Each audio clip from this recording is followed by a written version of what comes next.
When we left Moses a couple of days ago, he was warning the people not to forget God to whom they owed everything.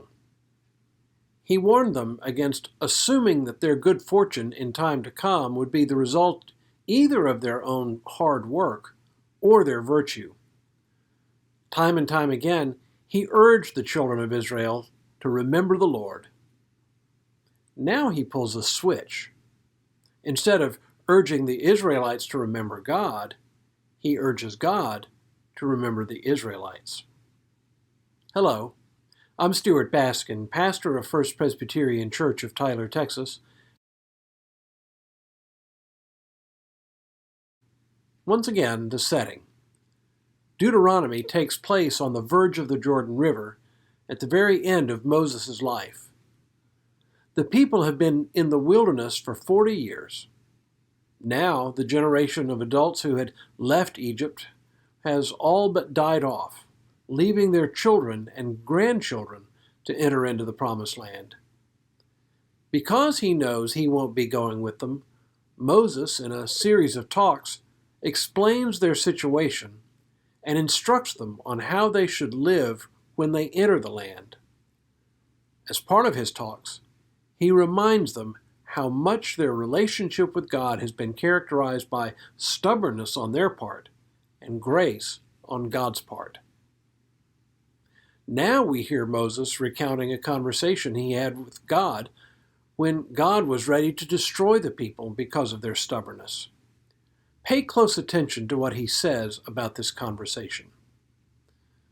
Throughout the 40 days and nights that I lay prostrate before the Lord, when the Lord intended to destroy you, I prayed to the Lord and said, Lord God, do not destroy the people who are your very own possession, whom you redeemed in your greatness, whom you brought out of Egypt with a mighty hand. Remember your servants, Abraham, Isaac, and Jacob.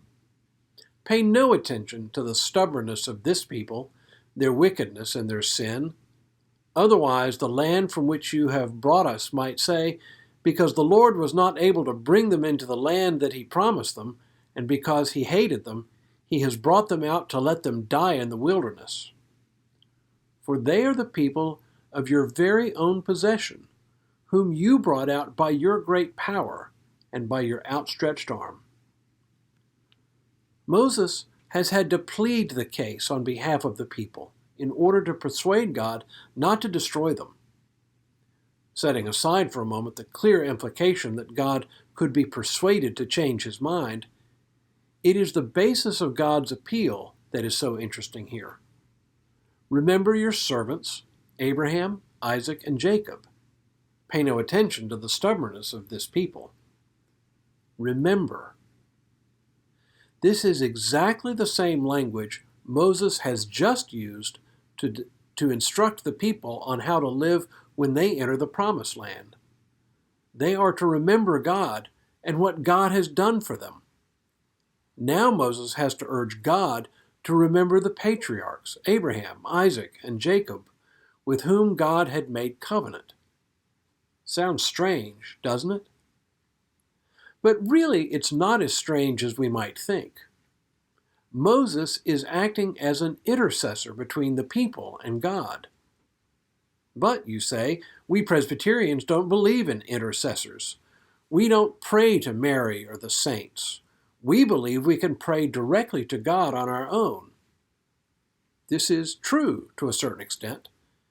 Yet even in our prayers, we rely on Christ as our intercessor before the Father. So Moses making intercession before God by urging God to remember the covenant with the patriarch makes a great deal of sense.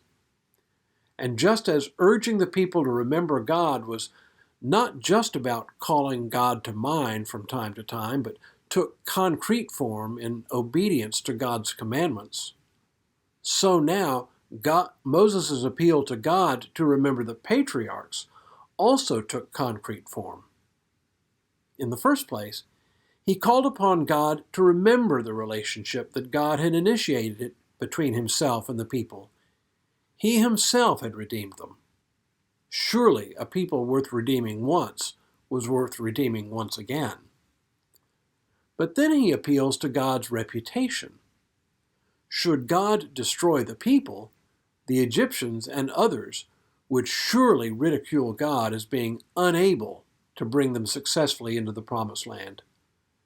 God's reputation in the world, Moses seems to say, is now tied up with Israel's success or failure. I doubt any of this means God ever forgot the children of Israel or the patriarchs, but sometimes it helps to be reminded why someone is so special to us. Let me put this in more human terms. Often the people we get crossways with the most are the people with whom we are the closest. In counseling some couples who've hit a hard patch in their marriages, sometimes I have found it useful to have each one tell me why they fell in love in the first place. What was it that they saw in the other?